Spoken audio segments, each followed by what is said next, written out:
constater une chose. Si vous servez Jésus,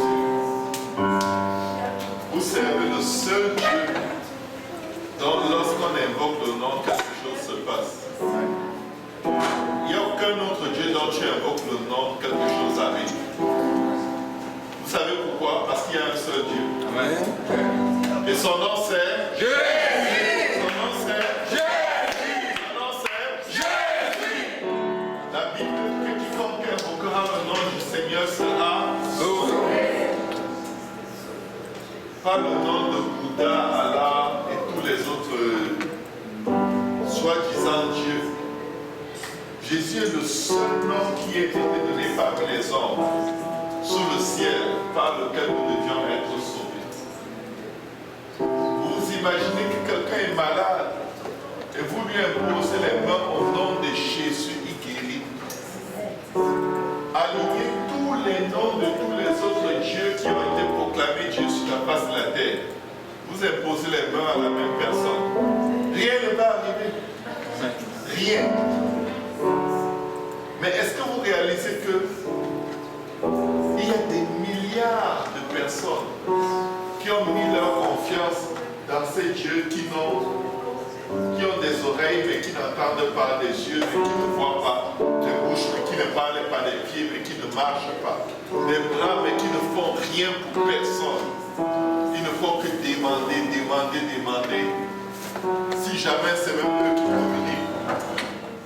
Mais le seul vrai Dieu qui a des oreilles et qui entend, qui a une bouche qui parle et qui a des yeux qui voient, qui a un cœur qui ressent toutes nos faiblesses et qui compatit, qui est plein d'émotions pour nous, il a permis que vous et moi, que nous puissions le connaître. Alléluia! Ça c'est le plus grand privilège que nous puissions avoir sur la face de la terre. Ceci vaut plus que tout l'or, plus que tout l'argent, plus que tous les dons spirituels, plus que toutes les bénédictions possibles et imaginables qu'un être puisse avoir sur la face de la terre. La Bible déclare que la vie éternelle, c'est que nous le connaissions et que nous croyons en celui qui l'a envoyé, Jésus-Christ.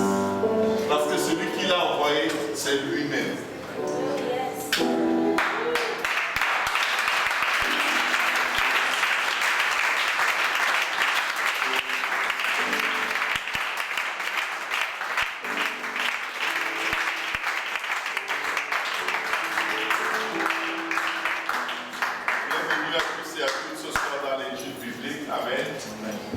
Alléluia, vous pouvez vous asseoir dans la présence de Dieu. Nous allons saluer ceux qui sont dans la présence.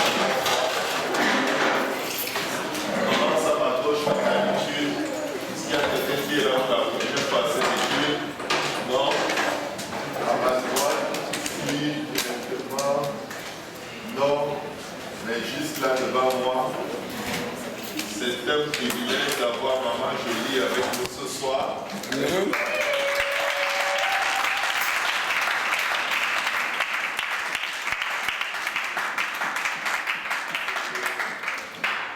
Alléluia, c'est notre maman, amen. Nous l'aimons beaucoup, amen. Et nous bénissons le Seigneur de sa présence.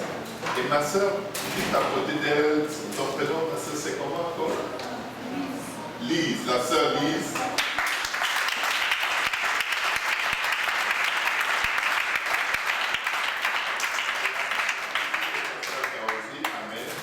C'est sa fille ici, amen.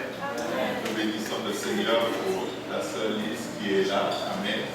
Bienvenue à tous et à toutes. Nous commençons une très très bonne semaine, amen. Et je sais que Dieu est ici, amen.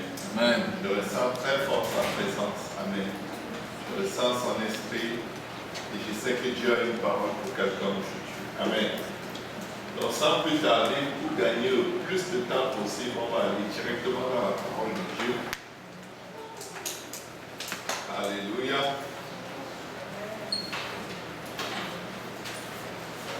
On va ouvrir nos Bibles dans le livre de Genèse, chapitre 34, à partir du verset 30.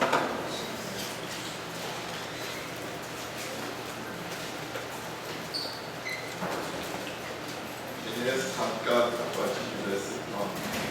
Alors, Jacob dit à Siméon et à Lévi, vous me trouvez en me rendant aux yeux aux habitants du pays, aux Cananéens et aux Phéréziens. Je n'ai qu'un petit nombre d'hommes, et ils se rassembleront contre moi, ils me frapperont et je ferai des cris contre moi et ma maison. Ils répondirent, traiteras-tu notre sœur comme une prostituée? Amen. Chapitre 35, on va lire, attendez-moi, je vais vous dire ça. On va lire le verset 6. Pardon, chapitre 35, on va lire le premier verset jusqu'au verset 6. Dieu dit à Jacob, lève-toi, monte à Bethel et demeure où? Là, tu dresseras un autel au Dieu qui t'apparut lorsque tu fuyais Ésaü ton frère. Jacob dit à sa maison et à tous ceux qui étaient avec lui, ôtez les dieux étrangers qui sont au milieu de vous. Purifiez-vous et changez de vêtements. Nous lèverons et nous monterons à Bethel. Là, je dresserai un autel au Dieu qui m'a exaucé dans le jour de ma détresse et qui était avec moi dans le voyage que j'ai fait. Ils donnèrent à Jacob tous les dieux étrangers qui étaient entre leurs mains et les anneaux qui étaient à leurs oreilles. Jacob les enfouit sous le térébinthe qui est près de Sichem. Ensuite, ils partirent. La terreur de Dieu se répandit dans les villes qui les entouraient et l'on ne poursuivit point les fils de Jacob. Jacob arriva, lui et tous ceux qui étaient avec lui à Luz, qui est Bethel dans le pays de Canaan. Amen. Amen. Amen. Prions. Père, dans le nom de Jésus, Père, nous venons nous mettre entre tes mains. Nous prions que tu nous parles, que tu parles à nous, que tu nous inspires, que tu nous touches, que tu nous transformes par ta parole. Permets, Seigneur, que cette parole porte des fruits dans notre vie, que ces fruits démarrent jusqu'à la vie éternelle. Nous ne manquerons pas de te donner tout honneur, toute majesté et toute gloire pour tout ce que tu fais, pour tout ce que tu fais, Seigneur, au nom de Jésus. Que quelqu'un dise au nom de Jésus. Au nom de Jésus. Au nom de Jésus. Au nom de Jésus. Acclamons très fort le Seigneur.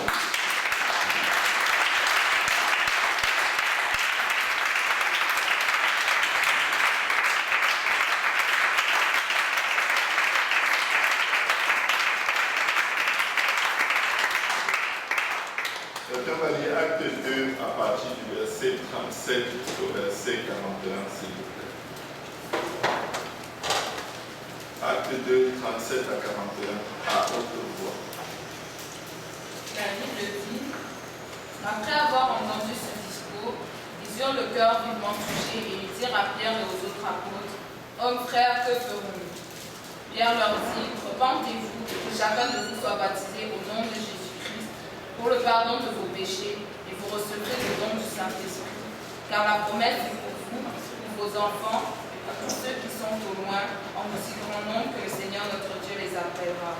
Et par plusieurs autres paroles, il les conjurait et les exhortait, disant, sauvez-vous de cette génération perverse. Amen, c'est bon. Et par plusieurs autres paroles, il les exhortait et les conjurait en disant, sauvez-vous de cette génération perverse. Que quelqu'un dise, sauvez-vous de cette génération perverse. Sauvez-vous de cette génération perverse. Amen. Parfois, quand on dit sauvez-vous de cette génération perverse, c'est comme si tu vois un doigt qui est en train de pointer certaines choses dans ta propre vie. Et vous avez remarqué que quand on parle du message du salut, on ne parle pas beaucoup de ce verset. On va très peu le mentionner. Parce que quand il est question de dire sauvez-vous de cette génération perverse, parfois, à certains moments, on se demande est-ce qu'on n'est pas par là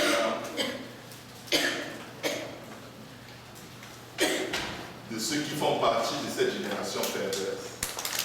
Pourquoi est-ce que Pierre insistait et disait sauvez-vous de cette génération perverse? Est-ce que quelqu'un peut répondre à la question?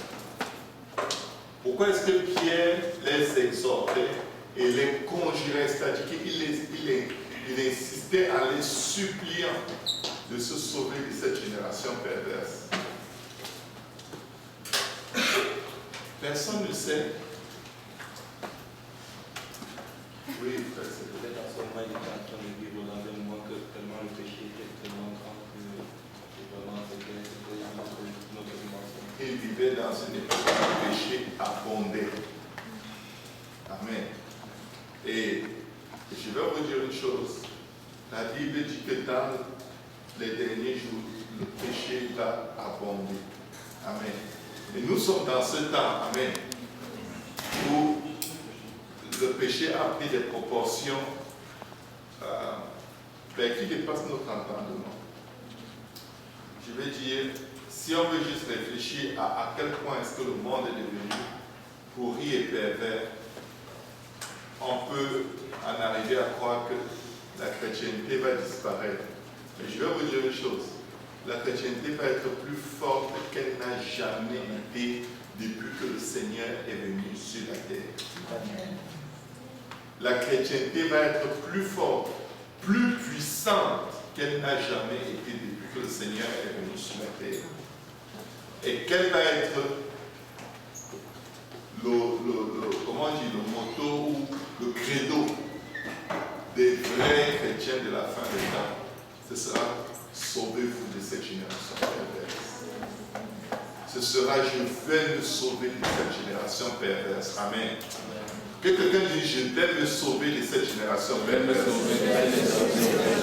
Chaque matin, quand on se lève, il faut dire: aujourd'hui, je me sauve de cette génération perverse. Amen. Amen. Chaque jour, quand tu te lèves, commence ta journée ayant résolu de te sauver de cette génération perverse. Amen. Amen. On n'est pas en train de traiter les gens de pervers, mais le péché est aussi nombreux et aussi présent partout. Que la Bible dit: résistez donc au péché qui vous embrase aussi facilement. Amen. Le péché, il y a autant de péchés à la seconde autour de nous qu'il y a des vidéos sur YouTube. Amen. Il y a des milliards de vidéos sur YouTube. Il y a des milliards de possibilités de péché autour de nous à chaque instant. À chaque instant. Il suffit que tu aimes quelque chose. Il y a une possibilité de pécher avec cette chose. Aimer des choses, ce n'est pas mauvais. Mais ce que l'amour de ces choses peut nous pousser à faire peut devenir très très mauvais. Dans toutes les directions, il y a la possibilité de plonger à chaque instant. C'est pourquoi la Bible dit que le péché peut nous embraser très très facilement. Dans le passage que nous avons lu dans le livre de Genèse chapitre 34, Jacob vient d'arriver dans un nouveau territoire et il est installé avec tout son peuple, toute sa famille. Ils sont un peuple pas mal nombreux, ils sont à l'extérieur de la ville. La Bible nous fait comprendre dans Genèse au chapitre 34, Dina, la fille que Léa avait enfantée à Jacob, sortit pour voir les filles du pays. Dina, la fille de Jacob, fille qui croit en un Dieu différent que le Dieu des gens du pays, va sortir pour se mélanger aux filles du pays. Mais comment est-ce que Dina s'est mélangée aux filles du pays? Elle paraissait comme les filles du pays. Il n'y avait littéralement pas de différence particulière. Sauf que la Bible nous dit ceci: elle fut aperçue de Sichem, fils de Hamor, prince du pays. Il l'enleva, coucha avec elle et la déshonora. Tout ce qu'elle avait de particulier par rapport aux filles du pays, c'est qu'elle était la nouvelle du coin. Elle s'habillait comme elle, elle faisait tout, elles avaient les mêmes activités, les mêmes plaisirs, les mêmes choses. Il n'y avait aucune différence entre la fille de Jacob, serviteur de l'Éternel, et la fille de Sichémites. Les gens de Sichem ne faisaient pas de différence entre le peuple de Jacob et eux. La Bible dit: son cœur s'attacha à Dina, fille de Jacob. Il aima la jeune fille et sut parler à son cœur. Donc il a su la flatter pour dire: c'est pas grave, je vais t'épouser. C'est pas grave, c'est correct. Écoute, je t'aime vraiment, je te promets que je vais t'épouser. Amen. Et il court voir son père pour dire, s'il te plaît, va négocier pour moi, pour que j'ai cette fille. Amen. Quelqu'un m'a dit qu'il peut réparer ses dégâts. Et on va trouver cela légitime. Et Jacob a pris, verset 5, qu'il avait déshonoré Dina, sa fille. Et comme ses fils étaient au champ avec son troupeau, Jacob garda le silence jusqu'à leur retour. Amon, père de Sichem, s'est rendu auprès de Jacob pour lui parler. Et les fils de Jacob revenaient des champs. Que quelqu'un dise, les grands frères revenaient. Lorsqu'ils apprirent les choses, ces hommes furent irrités et se mirent dans une grande colère parce que Sichem avait commis une infamie en Israël en couchant avec la fille de Jacob, ce qui n'aurait pas dû se faire. Aujourd'hui, les rapports sexuels en dehors du mariage sont pris à la légère. Comme, ah, c'était, je suis tombé. Non, tu n'es pas tombé. Tu as fait une infamie.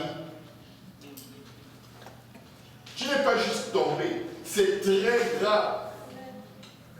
Tu as été déshonoré. Le problème, c'est qu'avec notre génération, c'est que les filles se sentent honorées. Quand on les déshonore, les choses sont changées aujourd'hui. Les hommes qui se sentent femmes, les femmes qui se sentent hommes. Le déshonneur qui est honneur, l'honneur qui est déshonneur. Tu es déshonoré.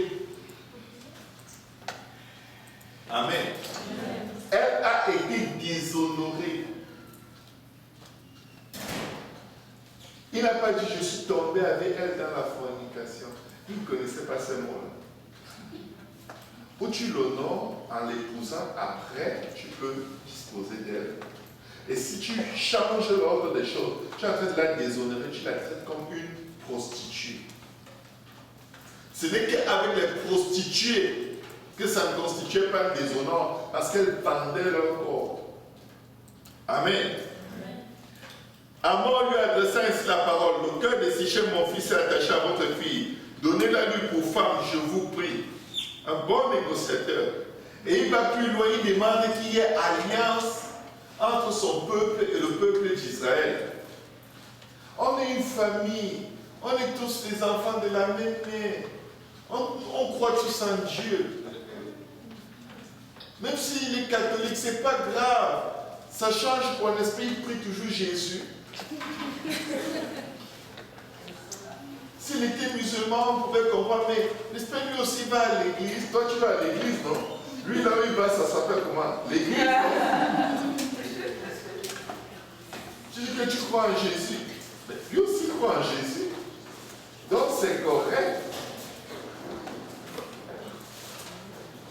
Sichem dit au père et aux frères de Dina, que je trouve grâce à vos yeux, et je vous donnerai ce que vous me direz. Exigez-moi une forte dot et beaucoup de présents. Vous vous imaginez, c'est lui qui dit, mettez-moi le plus gros fardeau de dot qui n'ait jamais existé. Waouh! Quelqu'un vient demander ta fille, il te dit, demande-moi tout ce que tu veux. Tu vas te dire, mais il veut manger ma fille ou c'est toujours le mariage. Il va là, c'est le cannibale. Qu'est-ce qu'elle a? Et il pousse, il dit, demande-moi tout ce que tu veux. Amen. Exigez-moi une forte dot et beaucoup de présents. Il dit, exigez-moi, pas demandez-moi. C'est-à-dire, mettez ça comme condition sans laquelle vous ne me donnez pas votre fille. Vous allez voir si je ne vais pas faire. Waouh! Amen. Et je donnerai ce que vous me direz. Mais, faites-vous, mais ne me refusez pas la vie de votre fille. Sauf que les frères en colère, Jacob n'était pas pauvre. Jacob n'avait pas besoin de leur don. Les frères ont demandé une seule chose. Il leur dit, verset 14, c'est une chose que nous ne pouvons pas faire que de donner notre sœur à un homme incirconcis. C'est-à-dire que ce n'est pas le matériel, c'est la marque que vous portez. Nous n'avons pas les mêmes marques. Nous avons le nom de Jésus. Vous avez quel nom? Amen. La Bible dit que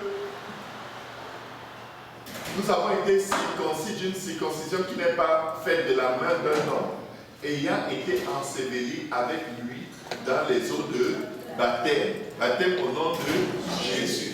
C'est là où nous obtenons notre circoncision, qui n'est pas faite de la main d'un homme. Donc les fils de Jacob savent ce qu'eux ils sont, un peuple mis à part pour Dieu. Amen. Mais retenez la question, qu'est-ce qui s'est passé pour que il viole la fille de Jacob? Regardez ce qui s'est passé. Ce serait un opprobre pour nous. Nous ne pouvons pas faire une chose pareille. Nous ne consentirons à votre désir qu'à condition que vous deveniez comme nous et que tout mâle parmi vous soit circoncis. Vous devez d'abord vous convertir avant même qu'on parle de foi, si éventuellement il y a la possibilité qu'on ait envie de vous écouter quand vous avez l'intention de demander votre soeur en mariage.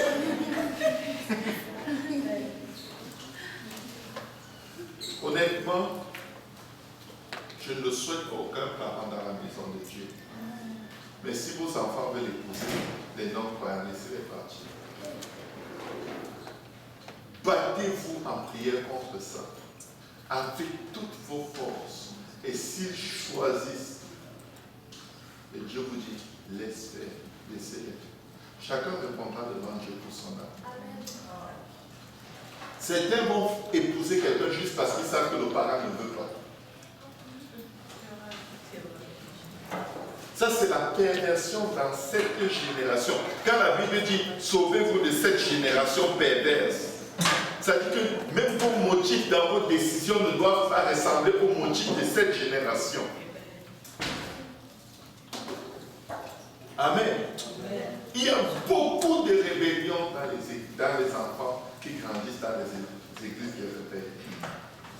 Beaucoup de rébellions. Ils méprisent leurs parents, ils méprisent l'autorité. Ils deviennent hautains, ils détestent leurs parents, ils maudissent leurs parents.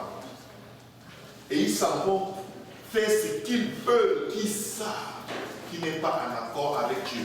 Mais comme c'est un conseil qui sort de la bouche des parents, on va exactement faire le contraire.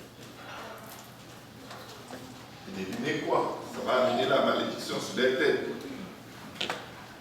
Ils disent au verset 17, mais si vous ne voulez pas nous écouter et vous faire circoncis, nous prendrons notre fille et nous nous en irons. Leurs parents eurent l'assentiment de Hamor et de Sichem, fils de Hamor. Écoutez, ils sont allés non seulement se circoncire, mais ils ont fait circoncire tous les hommes de leur peuple. Sauf que vous savez quoi? Les fils de Jacob sont les fils de Jacob. C'est des malins, comme leur père aussi. Quand ils sont appelés, nous sommes tous circoncis, il dit, ah bon, hein? Oui, ok. On va vous prendre une petite visite. Un homme circoncis ne peut pas courir. Il ne peut pas se battre. Même faire pipi, c'est la galère. Ah, tu ne voulais pas que je parle de faire pipi? Parce qu'il a mal. Ils se sont levés tous comme un seul homme. Venus dans tout un village, tuer tout le monde. Ils les ont tous égorgés vifs. Et ils ont pillé tous leurs biens.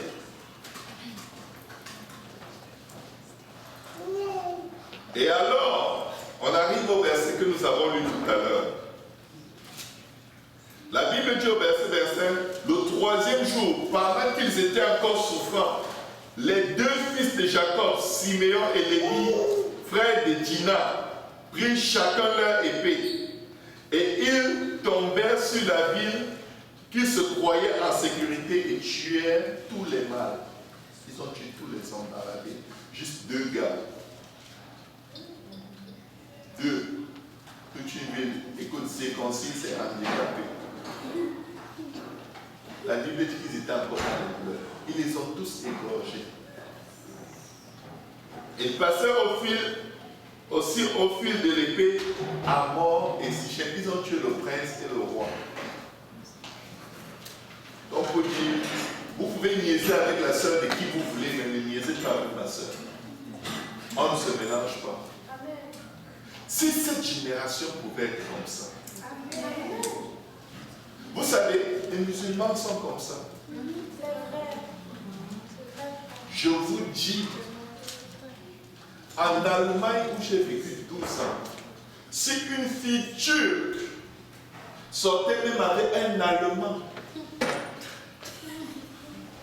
c'est comme un décret de mort. Ils ont un peu changé leur mentalité. Si une fille turque sortait avec un noir, le noir est mort. C'était un noir mort. C'est vrai. Amen. En Hongrie, peu importe ta race, ta couleur, si tu n'es pas hongrois, ne t'approche pas des filles hongroises. Ils ne pensent qu'à te tuer. Quand les Nations Unies ont voulu faire venir les réfugiés syriens, tous les réfugiés syriens qui ont mis les pieds en Hongrie ont pris la route des champs. Tous les pays du monde, sauf la Hongrie. Ils ne veulent rien savoir si tu n'es pas hongrois. Mais tu es blanc, on s'en fiche. On veut juste ta mort. Vous aviez vu le reportage où les réfugiés passaient, une journaliste a mis le pied. Et le réfugié qui tenait sa fille dans les mains est tombé par terre avec son enfant. Une journaliste hongroise, pendant que les réfugiés passaient en courant, elle a mis le pied, alors qu'elle faisait son reportage. Oh, les réfugiés viennent envahir notre pays en passant. Ça crée un scandale international. Le Premier ministre hongrois dit, on ne peut pas les réfugiés, on n'a pas fait la guerre chez eux. Ils viennent faire quoi ici? On n'a pas de travail, on souffre déjà. Vous nous donnez des réfugiés, c'est par rapport à quoi? Je ne dis pas que ce qu'elle a fait est bien. Amen. Il faut être humain quelque part. Mais regardez le peuple d'Israël. Ils sont allés se venger de leur sœur qui a été déshonorée. Amen. La Bible dit, les fils de Jacob se jetèrent sur les morts et pillèrent la ville parce qu'on avait déshonoré leur sœur. Aujourd'hui, quelqu'un couche avec ta sœur, tu cherches à être son ami. Quelqu'un court ta soeur, tu es comme, oh, ça, il devient ton pote. Oh, ouais. Tu agis comme un chien méchant. Ça s'appelle la sanctification. Ne traite pas ma soeur comme une prostituée. Les intentions ne sont pas bonnes. Ils prirent leurs troupeaux, leurs bœufs et leurs ânes, ce qui était dans la ville et ce qui était dans les champs. Ils amenaient comme butin toute leur richesse, leurs enfants et leurs femmes. Vous vouliez notre sœur? On va prendre vos enfants et vos femmes. Et tout ce qui se trouvait dans les maisons. Alors Jacob dit à Siméon et à Lévi, vous me troublez. Jacob n'aurait jamais eu ce courage. Jamais. Mais ses fils savaient qui ils sont. Ils savaient, on ne fait pas ça à ma soeur. Tu veux ma soeur vienne de la bonne façon, demande sa main, je refuse, tu rentres chez toi.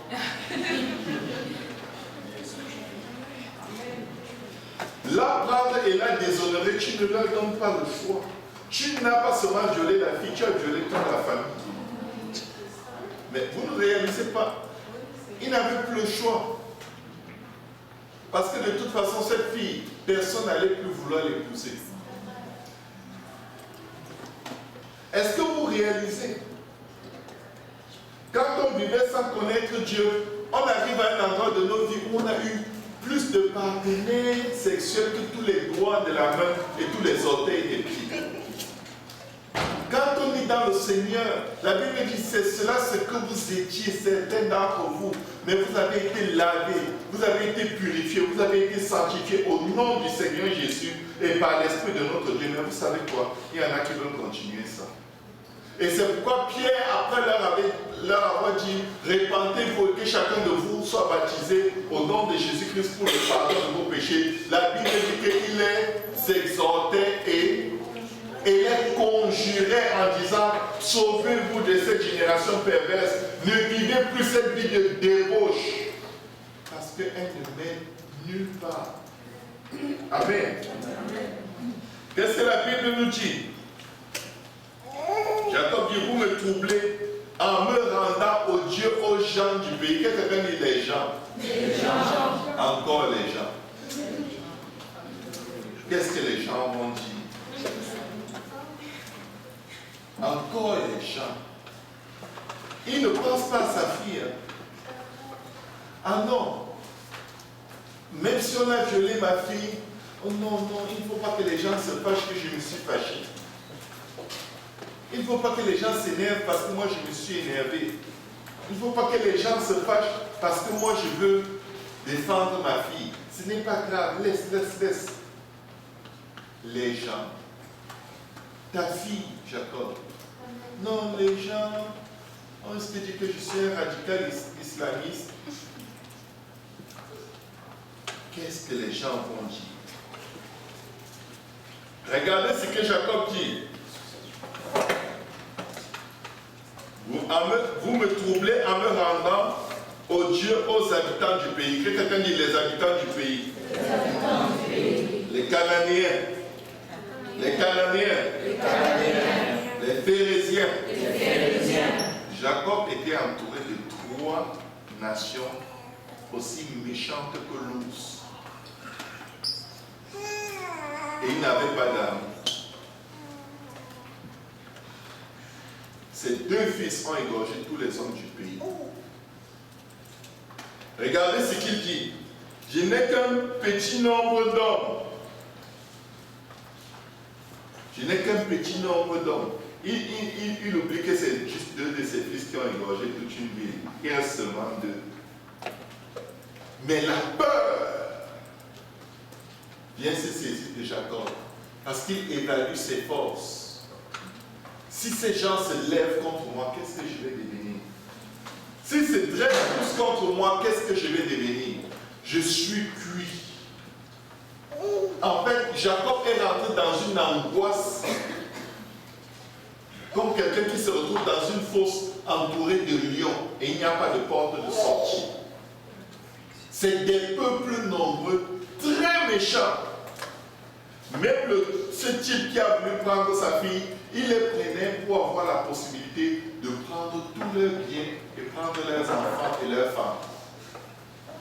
Ce n'était pas un mariage par amour, c'était un mariage intéressé que Sichem était en train d'organiser avec son père pour pouvoir se saisir de toutes les richesses de Jacob. Quand quelqu'un vient après toi en passant par la petite porte, il vise un intérêt. Même s'il a de l'émotion d'amour, cette émotion qu'on appelle amour, ce gars vise quelque chose de Dieu, quelque chose de matériel. Parce que quelqu'un qui n'est pas intéressé par le matériel, il va venir par la porte droite, toquer à la porte. C'est qui? C'est moi. Retourne chez toi. Merci. Il est bien intentionné. Il ne vient pas convoiter, il ne vient pas arracher. Il a quelque chose à donner, de l'amour. Si on rejette ton amour, ne sois pas blessé. Ce n'est pas le poison que tu voulais donner, c'est l'amour. L'amour reste amour même quand il est rejeté. Amen. Quand quelqu'un se faufile, il va direct vers la fille. Premier mauvais signe. Sichem. Que quelqu'un dit l'esprit de Sichem sort de ce corps.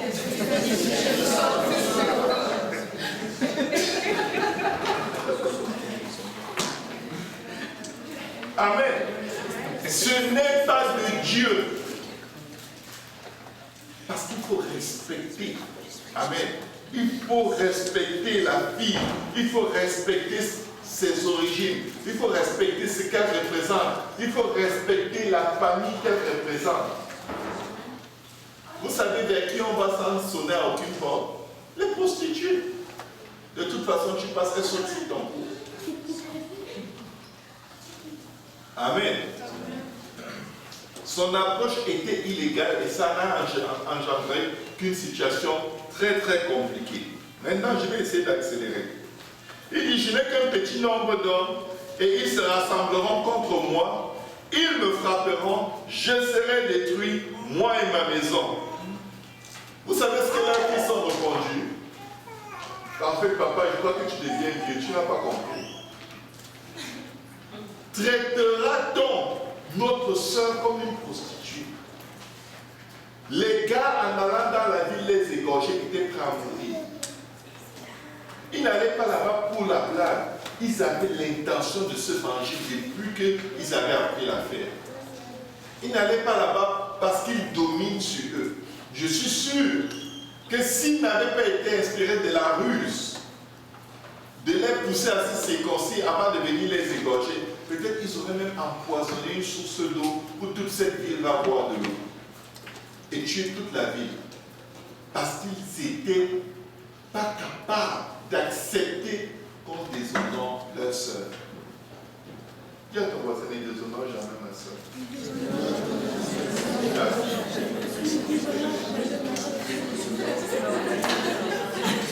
Amen.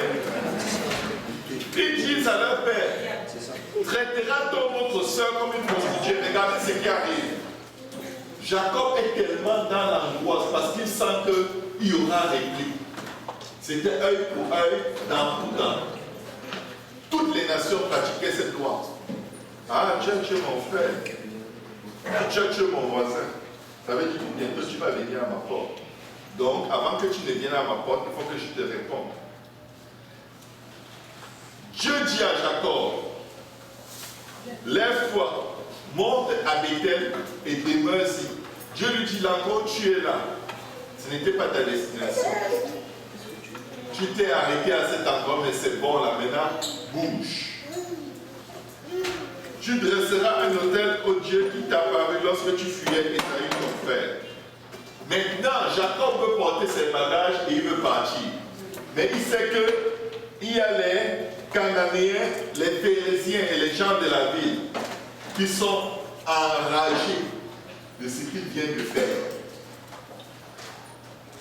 Jacob est désespéré. Jacob a peur, même si c'est Dieu qui lui dit bouge. Dieu ne lui a pas dit ce qui va se passer dès qu'il va plier ses bagages et que les gens du pays vont voir. Et il se dit, c'est sûr que si je touche à mes bagages ici, ils vont dire, Jacob est en train de fuir, réglons son compte maintenant. Il est très effrayé. Mais sauf que, qu'est-ce qui se passe dans la pensée de Jacob? Il sait que son Dieu n'est pas comme les autres dieux. Il réfléchit. Il se dit, comment je vais faire pour quitter d'ici sans laisser ma peau? Il sait que le Dieu qu'il sert est différent. C'est un Dieu qui combat pour toi, mais Dieu ne lui a pas dit que je vais combattre pour toi si c'est l'air. Dieu ne lui a fait aucune promesse de le défendre. Et il sait que son Dieu est un Dieu exceptionnel qui ne se mélange pas. Et dont le caractère unique est celui de la sainteté. Parce que les anges crient devant Dieu jour et nuit, Saint, Saint, Saint est l'Éternel des armées. Toute la terre est remplie de sa gloire. Maintenant, Jacob regarde à sa fille qu'on a violée. Et là, je me mets un peu dans sa peau. Et je regarde ma fille. Franchement, comment est-ce qu'on pouvait ne pas te violer? Tu t'habilles comme les gens là. Tu as tout comme eux. Exact, tu joues avec eux, tu fais tout avec eux. Comment est-ce que les choses qui leur arrivent, c'est un peuple de violeurs. Pourquoi est-ce qu'ils ne vont pas t'impliquer dans leur rituel de viol de toutes nouvelles qui arrivent dans le quartier? Vous savez que la plupart des peuples faisaient ça. Oh, il y a un nouveau, on veut violer. On doit violer. Et ce n'était pas seulement à Sodome et Gomorrhe, même la tribu de Benjamin. Même la tribu de Benjamin. Il y a un nouveau dans le quartier. On veut violer. Ils sont devenus fous, quoi. C'était une tradition des peuples qui ne servaient pas Dieu. Pourquoi? Qu'est-ce qui les caractérisait? Qu'est-ce qui faisait qu'ils étaient mélangés? Et qu'il n'y avait plus de différence? Et que toute nouvelle qui était là, il fallait que tout le quartier la connaisse. Parfois même jusqu'aux petits enfants.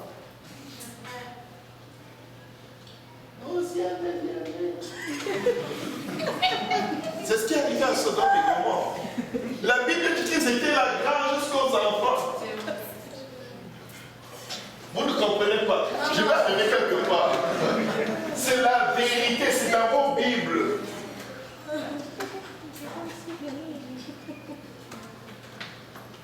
Amen. Vous ne savez pas que dans cette génération, même dans la génération de l'église primitive, les pères avec des femmes, leurs fils venaient coucher avec les femmes de leur père. C'est dans 1 Corinthiens 15. Est-ce que vous savez que dans cette génération de Jacob, ils étaient tellement semblables aux autres peuples que Ruben a couché avec la femme de son père? C'était une mentalité de leur génération. La Bible dit que l'avènement du Fils de l'homme sera comme au temps de Sodome et Gomorrhe. Qu'est-ce que les gens faisaient? Tout le monde viole tout le monde. Tu es nouveau quartier. La première ou c'est la deuxième?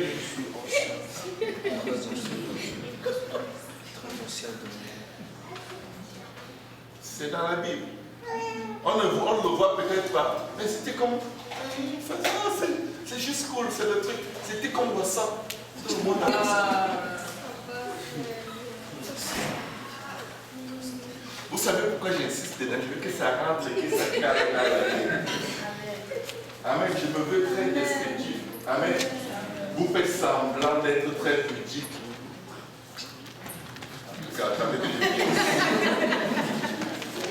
Jacob savait qu'il est en danger. Et Jacob avait peur parce que sa famille ressemblait à toutes les familles de la terre. Sa famille ressemblait aux Jébusiens, aux Phéréziens, aux Essiens, aux Girgasiens, à tout le monde. Ils étaient comme tout le monde. Vous savez ce qu'il a dit?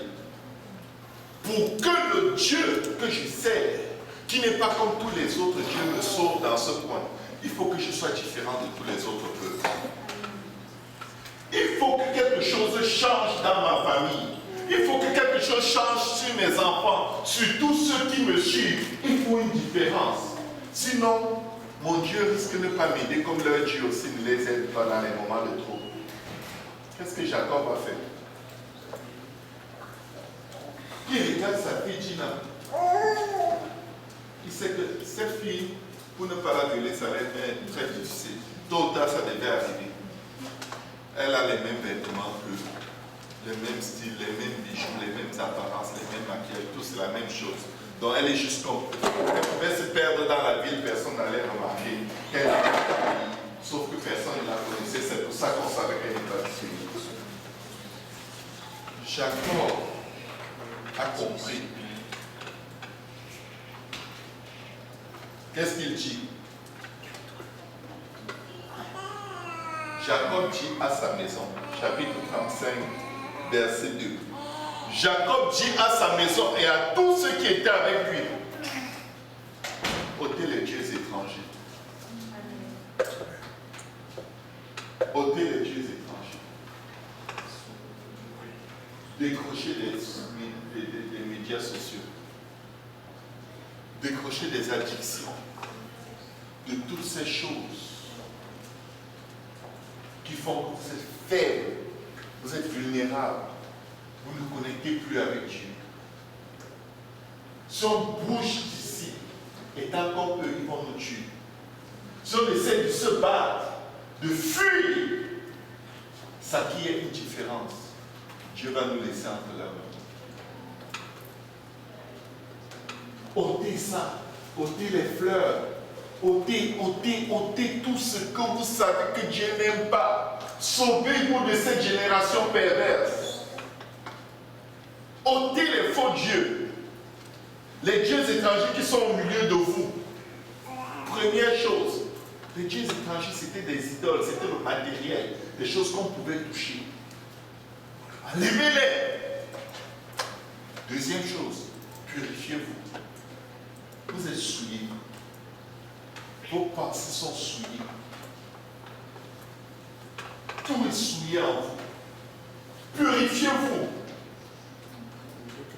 Amen. Troisième chose. Vos mini de boîte de nuit là, enlevez tout. Changez vos vêtements. Les faux dieux, la purification, l'apparence extérieure. Si nous voulons avoir une chance, une possibilité, on n'a pas besoin de chance, amen. Mais si nous voulons avoir la grâce pour nous en sortir autour de cette génération perverse, voilà les trois choses qu'il faut mieux. Chacun connaît le faux Dieu dans sa vie, je ne pointe personne. Si tu ne te pointes pas toi-même par rapport à tes faux dieux, il n'y a plus personne qui va te le dire. Ça ne peut pas être plus clair que ça. Chacun connaît ses faux dieux. Chacun connaît les souillures de son cœur et de ses pensées. La Bible nous demande d'achever notre sanctification par la crainte de Dieu. Chacun connaît ses souillures. Pendant que je parle à Dieu, révèle-moi mes souillures, révèle-moi mes faux dieux. Parle à Dieu dans ton cœur. Parce que ce n'est pas un jeu. C'est très sérieux. Parce que tant que ça reste, tu vas être toujours dans la défaite, la défaite, la défaite. Après, tu vas changer d'église. Comme si c'était l'église au problème. Tu vas dans la nouvelle église avec tes faux dieux, avec tes mêmes souillures, avec tes mêmes vêtements. Et ça ne marche toujours pas. Après, tu es comme, oh, Dieu n'existe pas. Est-ce que la théorie du Big Bang vient pas par hasard? L'esprit du Big Bang vient déjà, c'est prouvé. Ça peut y aura même bientôt notre Big Bang.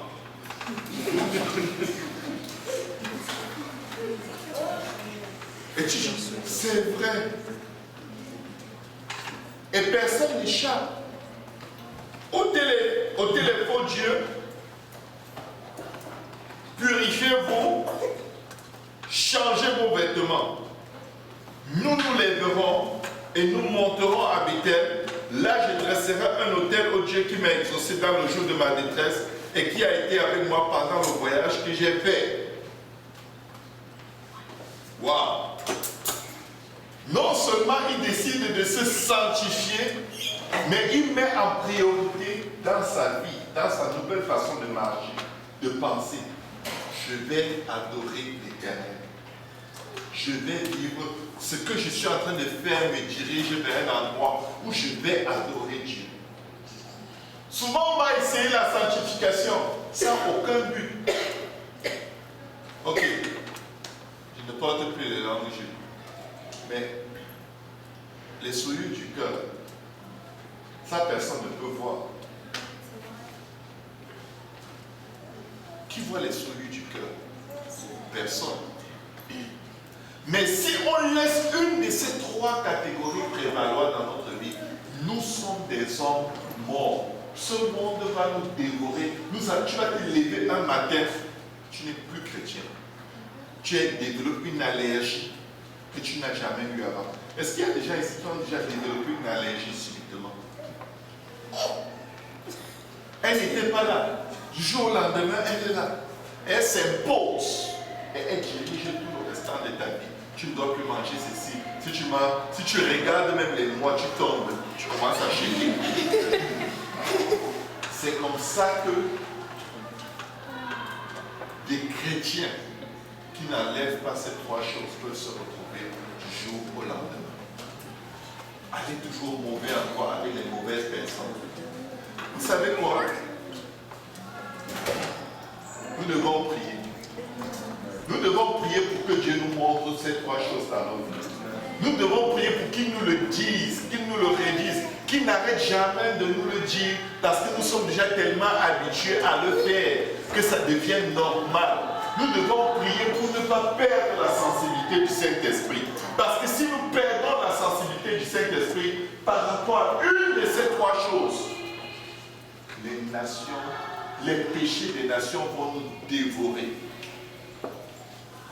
Tu vas te lever un beau matin agité, tu dis, wow, je ne sais pas ce qui m'arrive, mais je sens que j'ai envie de boire une bière bien glacée. Une bière, ça fait le peu de temps que j'ai bu plus de bière. Est-ce que c'est même mauvais de boire la bière? Je vais juste aller acheter une bière. Je veux boire discrètement, c'est entre Dieu et moi. Personne n'a pas besoin de boire. Pendant que tu prends la caisse de bière, tu approches la caisse de bière chez Maxime. Une seule apparaît. Hé frère, tu tiens directement. Tu as les chocolats qui sont à côté.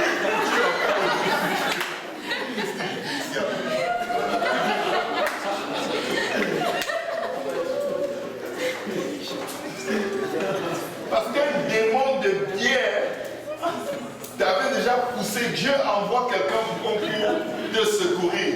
Tu achètes plein de chocolat.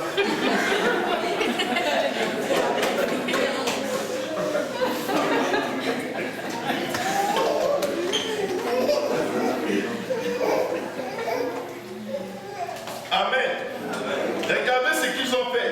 Ils donnaient à Jacob tous les dieux étrangers qui étaient entre leurs mains. Wow. Ils ont obéi. Quelqu'un dit obéi. Dis à ton voisin obéi. Obéi. Tu ne peux pas t'en sortir si tu n'obéis pas. Obéi. Il y a des gens qui détestent leurs parents parce que leurs parents n'ont fait qu'insister sur ces choses. Et qui traitent leurs parents de sorciers, de mauvais parents, mauvais maman, mauvais papa. Parce que quand ils regardent leurs parents, ils voient aussi les défauts de leurs parents. Et tu me dis ça alors que toi aussi, je t'amène en été en Afrique, je te tape bien là-bas. Tape bien. Ouais, je te fais bien manger le poisson braisé. Non, ton Canada, rien.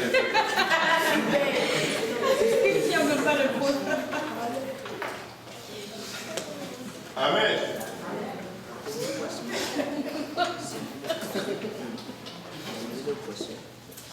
Ils donnaient à Jacob tous les dieux étrangers qui étaient entre leurs mains et leurs anneaux qui étaient à leurs oreilles.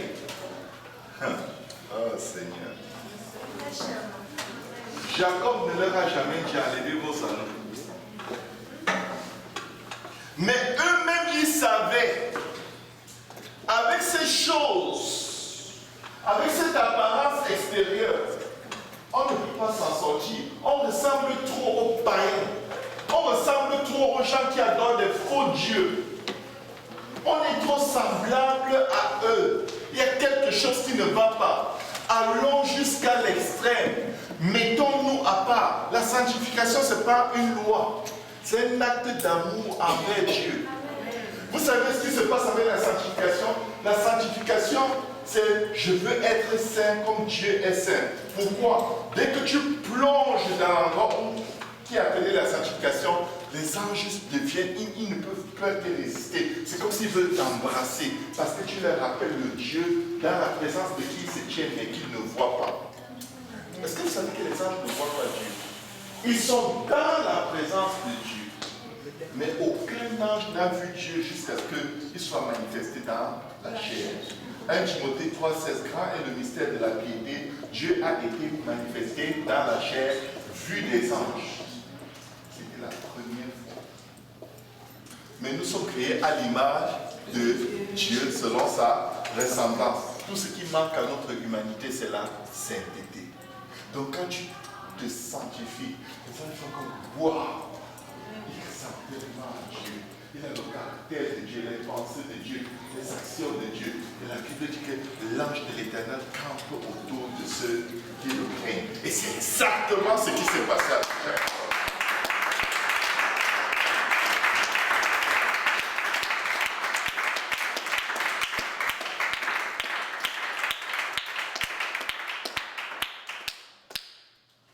Bible dit qu'il donnait à Jacob tous les dieux étrangers qui étaient entre leurs mains et les anneaux qui étaient à leurs oreilles. Jacob n'avait pas mentionné ces choses. Mais il savait, ça fait partie du vêtement. Un vêtement, c'est tout ce que tu mets sur le corps. Tout ce qui occupe une place sur ton corps, c'est un vêtement. Amen. Quand on demande à quelqu'un de quoi est-ce qu'il était vêtu, on dit il avait un chapeau, il portait des lunettes. Mais ça te dit, est-ce que les lunettes c'est un vêtement? Non, les lunettes c'est les lunettes, si c'est un vêtement. Amen. Amen. Ils ont tout enlevé, tous les extraits qui faisaient qu'ils soient semblables à tous les autres peuples. Amen. J'essaie d'avancer. Amen. Ensuite, que quelqu'un dise ensuite, il partit. La terreur de Dieu se répandit sur les villes qui les entouraient. Écoutez, vous êtes des villes, vous êtes des peuples. Un petit groupe de personnes, je ne sais même pas s'ils étaient 400 personnes. Vous avez peur d'eux. Ils n'ont pas d'armes. Ils n'ont pas d'armes. C'est tous des bergers. Mais la Bible dit quoi? La terreur de Dieu s'est répandue sur les villes qui les entouraient. Parce que la présence angélique qui les suivait était tellement intense. C'était la première fois sur la face de la terre qu'un peuple se sanctifiait. Si vous connaissez un autre exemple avant ça, dites-moi. C'était la première fois que quelqu'un choisit l'option de la sanctification. Qu'un peuple choisit l'option de la sanctification pour se réfugier dans le Seigneur. Si nous ne décidons pas de nous sauver de cette génération perverse par la sanctification, on va juste être comme tout le monde. Et je vais vous dire, on va être pire. Parce que la Bible dit, croyants, être sages, ils sont devenus fous. Connaissant le jugement de Dieu pour des gens qui font de telles choses, non seulement ils les font, mais ensuite ils encouragent ceux qui les font. Amen. Vous savez pourquoi est-ce que le mot sexualité a tendance à vouloir proliférer dans l'Église? C'est l'absence de sanctification. La sanctification, ce n'est pas... La sanctification, ce n'est pas une oppression. La sanctification est un acte délibéré d'expression d'amour envers ce Dieu qui t'a tout pardonné. Amen. Amen. On va regarder quelques versets bibliques qui nous expliquent un peu plus ce qui se passe dans la sanctification. La Bible dit dans Hébreux 6:1, je vais aller assez le plus rapidement possible.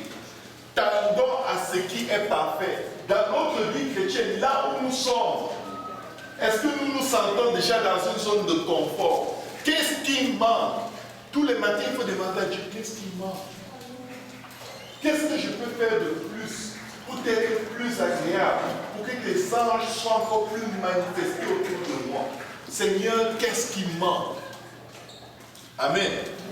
La Bible dit dans Hébreux 12:14, recherchez la paix avec tous et la sanctification, c'est-à-dire rechercher à être séparés de la façon de vivre des gens qui ne servent pas Dieu. Recherchez-le, parce que sans ça, nul ne verra le Seigneur.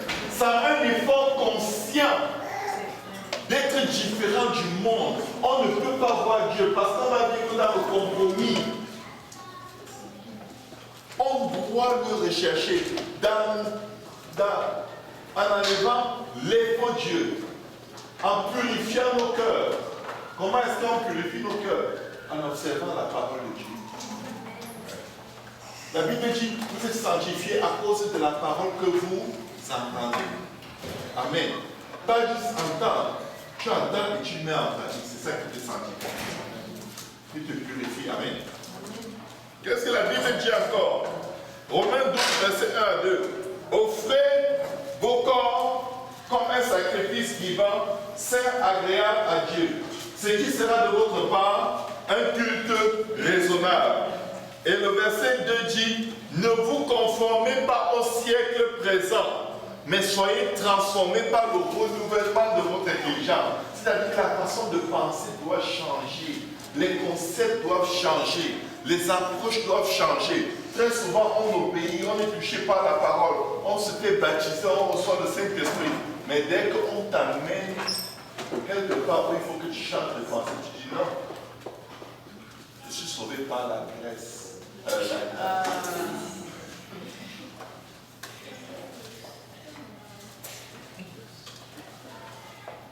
Certains croient qu'ils sont sauvés par la grâce. Parce que la grâce, source de salut, nous apprend à observer les commandements de Dieu. La grâce ne te dispense pas de faire ce que Dieu te demande. La grâce ne te remet pas sous la loi, mais te remet sous l'amour. C'est pourquoi il dit celui qui m'aime garde mes commandements. Amen. Ne vous conformez pas au siècle présent, mais soyez transformés par le renouvellement de l'intelligence. Romains 12, verset 1 à 2. Romains 13, verset 14 dit, mais revêtez-vous du Seigneur Jésus. Ne vous revêtez plus de vos vêtements. Quand Adam et Ève ont péché, qu'est-ce qu'ils ont fait? Ils ont voulu se revêtir des feuilles de figuier. Dieu a dit, c'est pas comme ça qu'on s'habille. Déjà, vous étiez nus, vous étiez correct. Maintenant, vous voulez vous habiller. Même l'habillement, vous ne connaissez pas. Et là, tu les revêtir. Amen. La Bible nous demande de nous revêtir de Christ. Que notre apparence extérieure reflète Christ. Amen. Amen. Et non pas playboy. Amen. Et non pas Jézabel. Là, je n'ai pas peur de dire. Amen.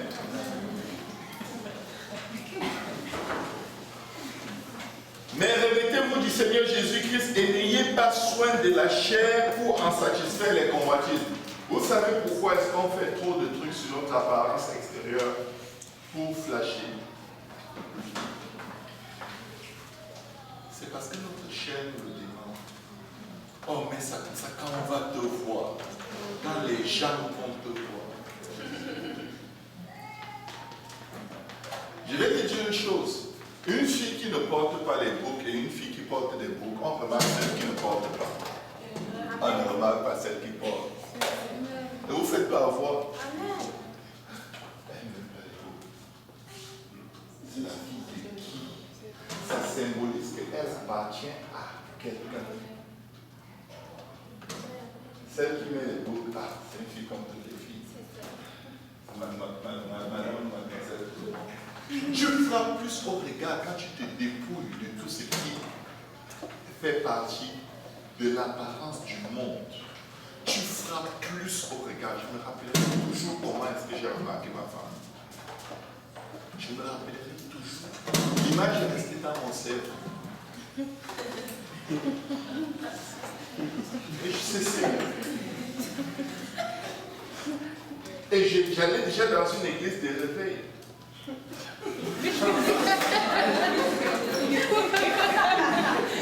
Et elle n'était pas dans mon église, mais c'est pas une chrétienne. Comme si je n'avais jamais vu de chrétien. Parce que ce que j'avais comme chrétienne dans mon église, on suivait seulement.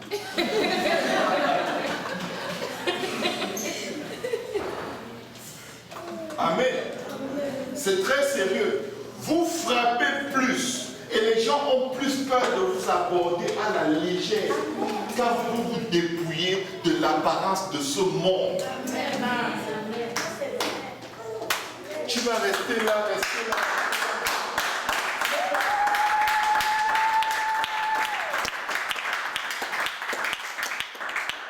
Satan va toujours venir pour mentir. Non, personne ne te voit parce que tu ne mets même pas les vernis. Tu mets les vernis, ton vernis est toujours plus laid que le vernis de celles qui sont déjà possédées par cet esprit de Jézabel. Leurs vernis ont des clignotants. Tu ne vas jamais atteindre leur niveau. Tu vas dans une compétition où tu es le courage d'être une Jézabel. Ça va te prendre des années dans la perversion. N'entre pas dans un terrain où tout le monde va te gagner. Reste dans ton terrain exclusif, mis à part.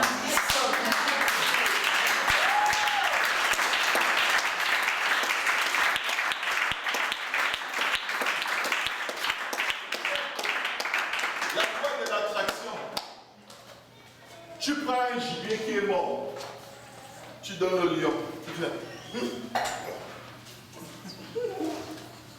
Il voit le même gibier vivant. Il est comme, il faut que je l'attrape. La Bible dit, offrez vos corps à Dieu comme un sacrifice vivant. Vous êtes plus attirant dans la sanctification que quand vous marchez comme tout le monde qui est mort, plongé dans les ténèbres, aucun discernement, aucune crainte de Dieu. Vous voulez être attirant, sanctifié. Sanctifié.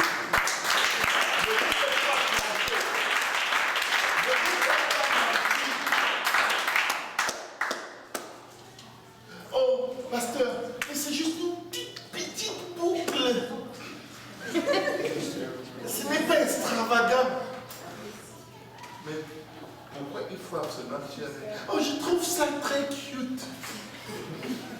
Mais colle son mur, c'est colle son mur. Mais dans ce tableau, c'est dans ta maison. C'est cute. Même cette boucle qui est cute. Pourquoi il faut que tu colles ça sur le temple de Dieu? Et pour coller ça sur le temple de Dieu, il faut que tu détruises le temple de Dieu. Tu dois fiche, tu fais un truc. La Bible dit que celui qui détruit le temple de Dieu, l'Éternel le détruira aussi.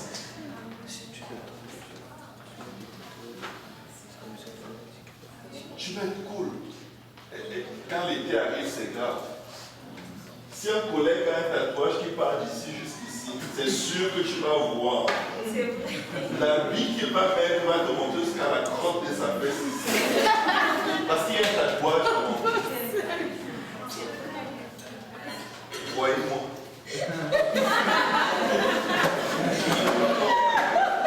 Tu regardes, tu as envie de vomir. La Bible dit, c'est pourquoi sortez du milieu d'eux et séparez-vous, dit le Seigneur. Ne touchez pas à ce qui est impur et je vous accueillerai. Amen. Ça c'est dans 2 Corinthiens chapitre 6 verset 17.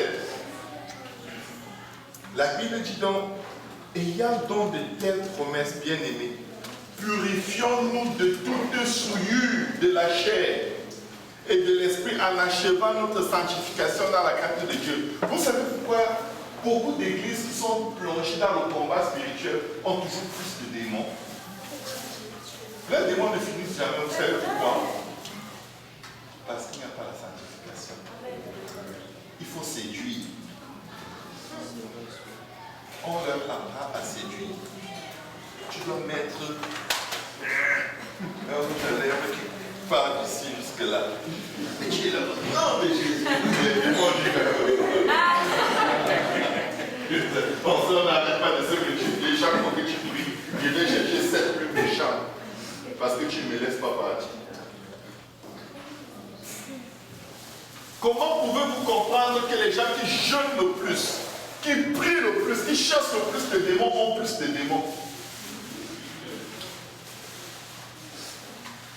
Oh, avant d'engager souvent les noms de Jésus, enlevez les faux dieux, purifiez vos cœurs, changez vos vêtements.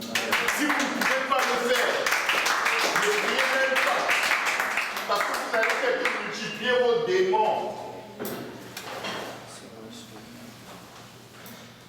Quand tu te sanctifies, c'est automatique, les anges courent après toi. Ils menacent spirituellement tout ce qui t'entoure. Les peuples où ils passaient étaient envahis de la terreur de Dieu. Ils tremblaient, pourtant Jacob ne les a pas tendus un couteau. Ils ne marchaient pas en disant, si vous approchez, je vous prie. Si vous approchez, je vous prie, je vous prie. Non, ils n'étaient pas armés, ils n'avaient rien. Il avait le roi de roi, c'est le Seigneur.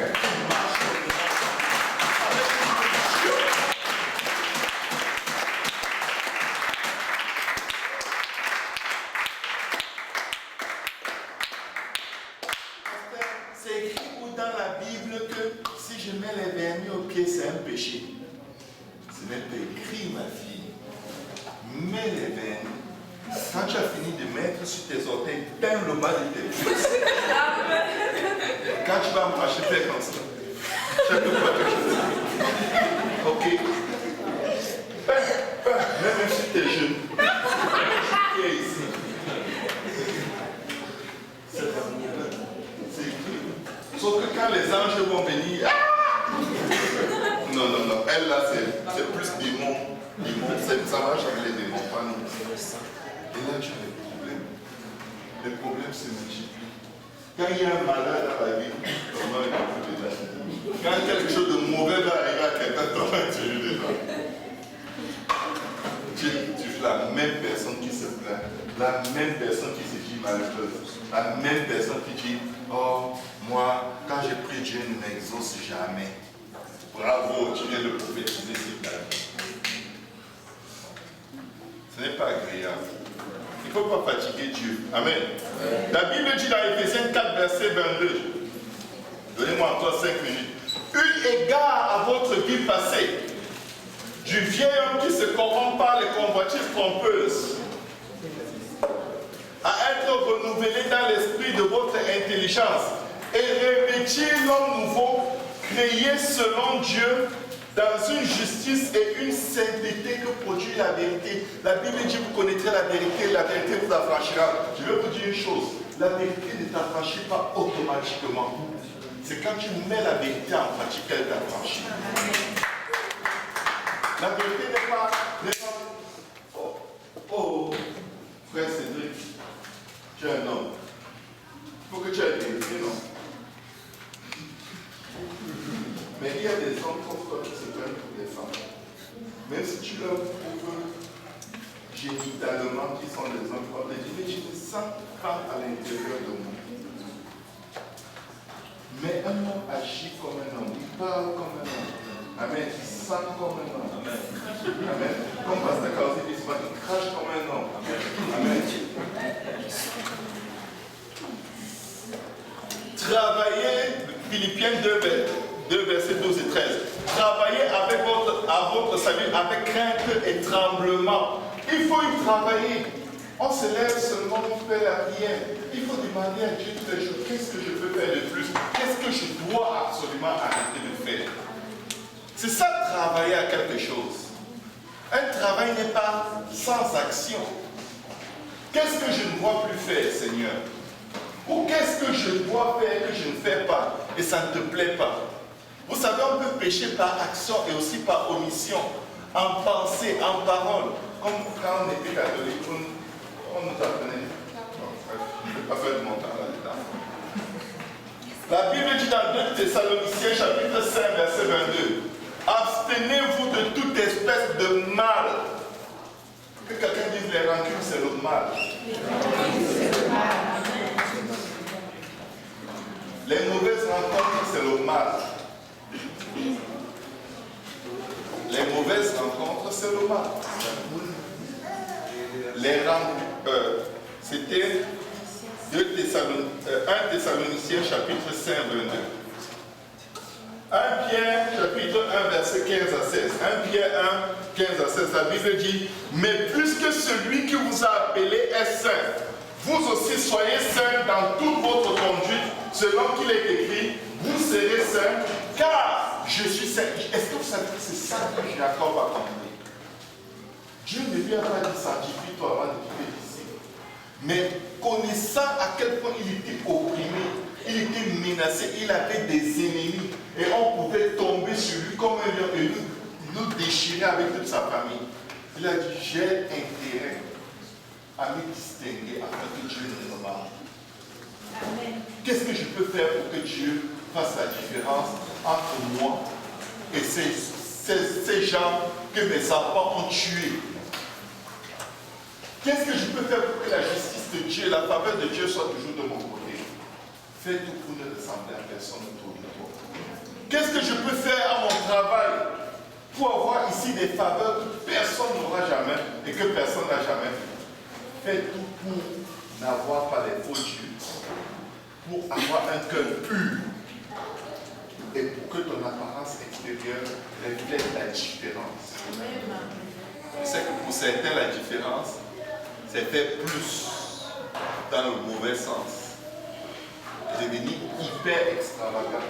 Mais je parle dans une différence où tu es comme le Seigneur. Il n'y a rien pour attirer le regard. Pourquoi? Parce qu'il était sanctifié. Ce n'est pas parce qu'il était laid, mais c'est parce qu'il était tellement différent des hommes de sa génération que quand tu le regardais, rien ne te séduisait. Est-ce qu'on sait qu'aujourd'hui, hommes comme femmes ont tendance à vouloir séduire? Les hommes se regardent beaucoup dans le miroir. Oh non, c'était juste pour voir si j'ai crevé. En attendant, tu es crevé.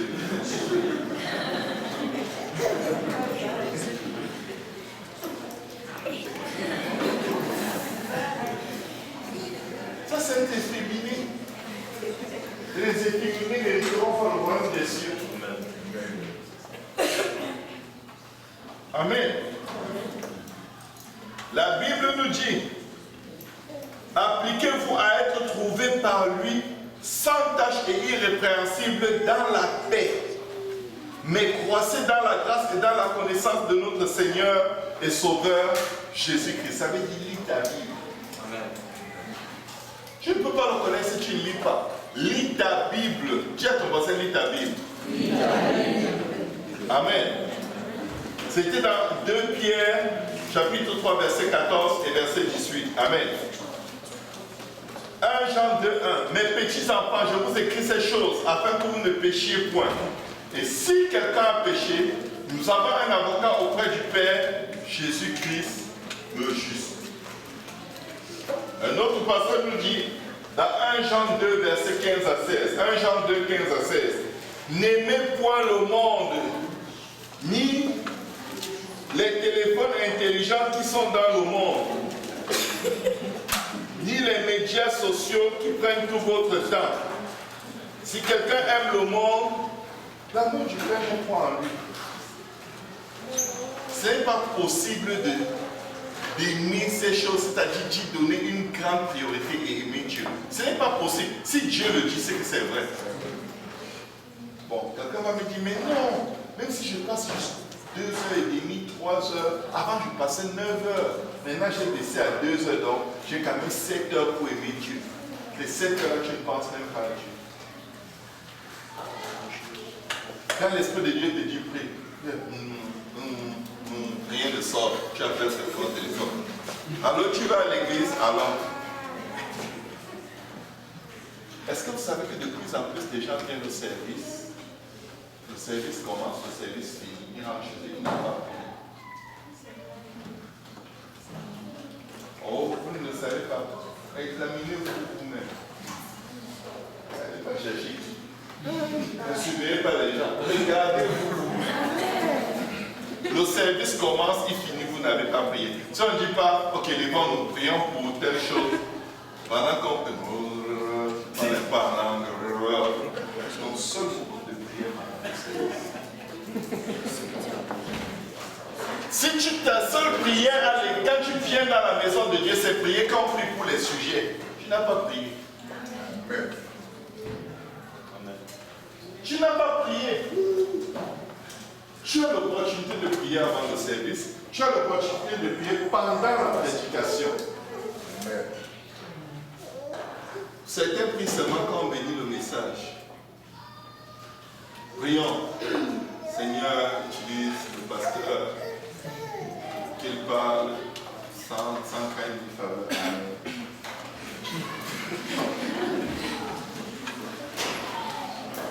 Nous devons prier. Amen. Mais point le monde, les choses qu'il y a dans le monde. Si quelqu'un aime le monde, l'amour du Père n'est point en lui. Car tout ce qui est dans le monde, la convoitise de la chair, la convoitise des yeux et l'orgueil de la vie, ne vient point du Père, mais vient du monde. Est-ce qu'on peut se lever?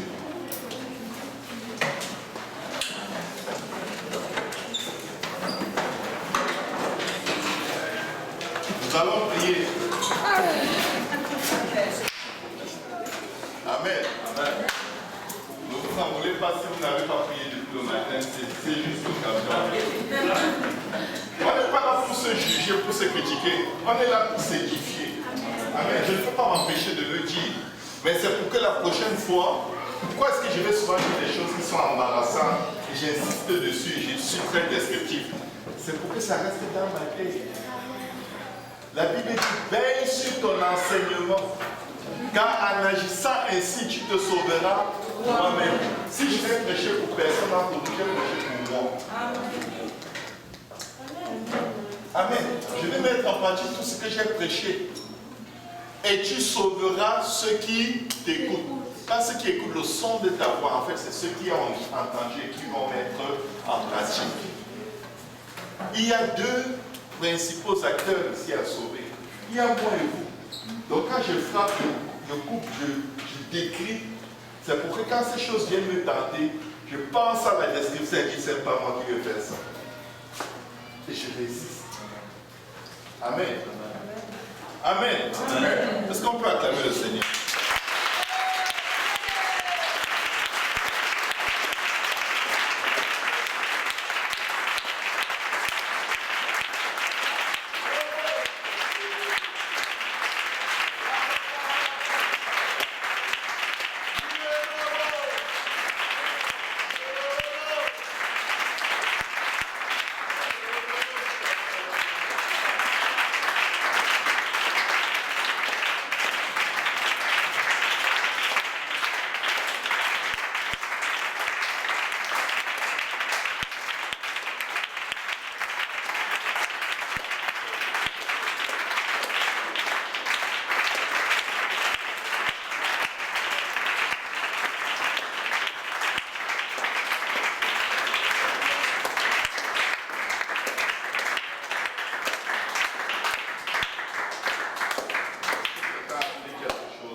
La Bible ne dit pas que Jacob a prié. Vous vous rendez compte? Il n'a pas dit, donnons-nous pas la main. Prions, commençons le combat. Il nous entoure. Il veut nous dévorer au nom de l'Éternel. Nous les taillons en pièces. Vous savez que là, ils vont se faire tailler en pièces. Quand ils ont enlevé tout ce qui n'était pas de Dieu dans le monde, et ce sont les dieux. Je marche au nom de l'Éternel des armées. Parce que maintenant, plus que jamais, je ressemble à mon Dieu. Parce que je suis sanctifié. La sanctification n'est pas une torture. Ce n'est pas le légalisme. C'est un choix par amour pour avoir la proximité de celui que nous aimons plus que toute chose. Je vais dire ceci pour terminer.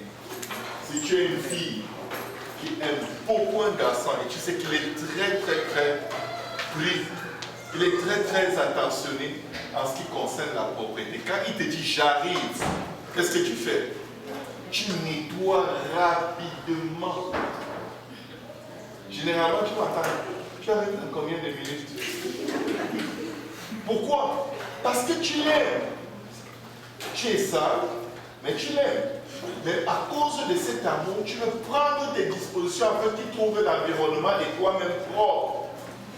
Pas qu'il sente ta sueur du service de dimanche sur toi mardi. Vous savez quoi? Nous qui attendons le Seigneur, étant conscients qu'il revient bientôt, c'est ce que nous devons faire. Il ne faut pas que le Seigneur vienne toucher insister, j'arrive, nettoie-toi, j'arrive, sanctifie-toi, j'arrive. Et là, il est à la porte. Oh, je vais vite te sanctifier. Tu ne peux pas vite te sanctifier. Il y a un temps pour se sanctifier. Après quoi, il est là.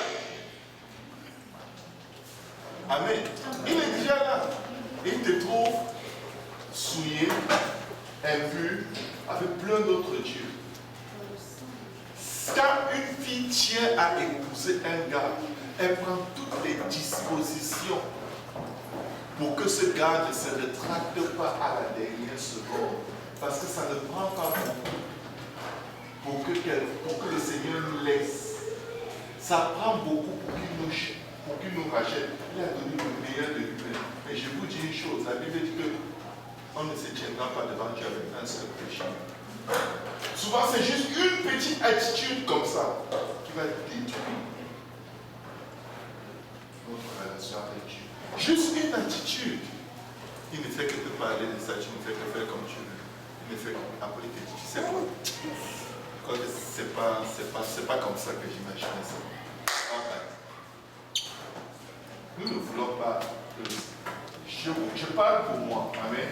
Laissez-moi me prêcher un peu à moi-même. Amen. Je n'ai pas envie d'être comme ça avec Dieu. Amen. Je ne veux pas. Je veux que Dieu soit passionné. Tous les matins, quand le jour se lève, il sait qu'il va entendre ma voix. Il sait que je vais ouvrir sa parole. Je vais lire, je vais me plonger. Il va préparer mon cœur aux tentations de la journée. Et quand ces tentations viendront, il y aura déjà une muraille autour de moi pour me protéger. Il y aura déjà l'ange de l'Éternel qui tient mes deux pieds pour que je n'aille pas là où je ne suis pas supposé aller. Il y aura déjà l'ange de l'Éternel qui tient mon téléphone sous contrôle pour que je ne fasse pas des communications qui ne plaisent pas à Dieu. Je lui aurai donné la journée et il va prendre le contrôle de tout parce que sans lui, je ne peux rien faire. Amen.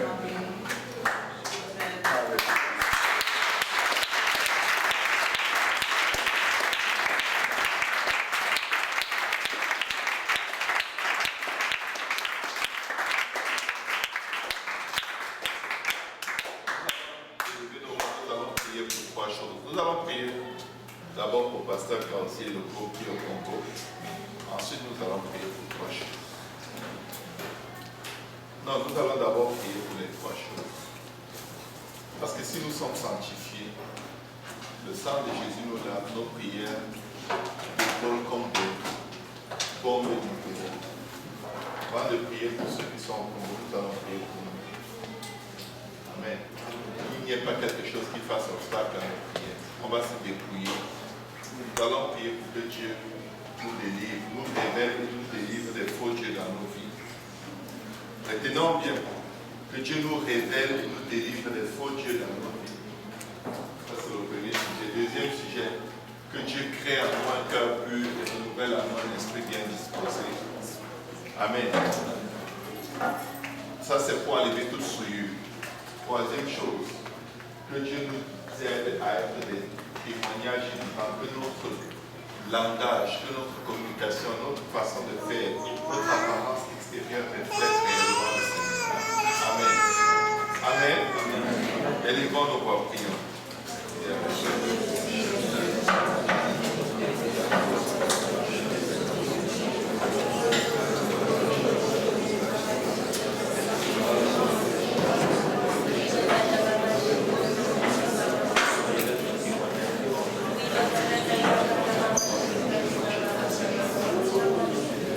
Dieu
Jésus sans rempli du Saint-Esprit. Amen.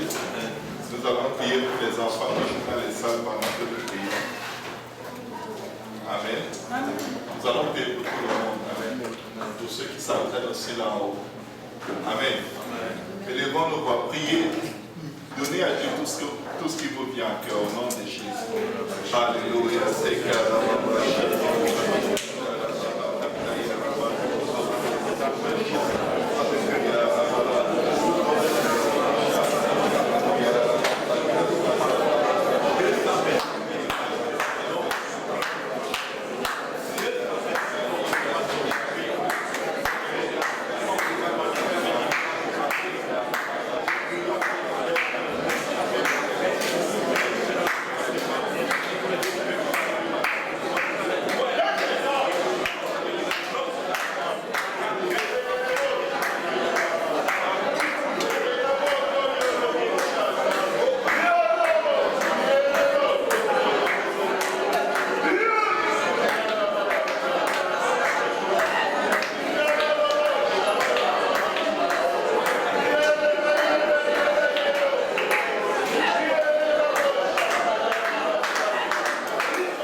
Seigneur Jésus, merci pour cette parole, merci pour cette exhortation solide, Papa. Touche-nous pour que nous puissions sanctifier en tout moment, en tout instant, Papa. Papa, nous prions pour que tu bénisses ce repas, Seigneur, ainsi que les mots qui l'ont préparé. Nous prions pour que tu bénisses le temps de fraternité que nous allons avoir les uns avec les autres et que ta main soit continuellement sur nous et que nous aurons la crainte de ton nom en tout temps.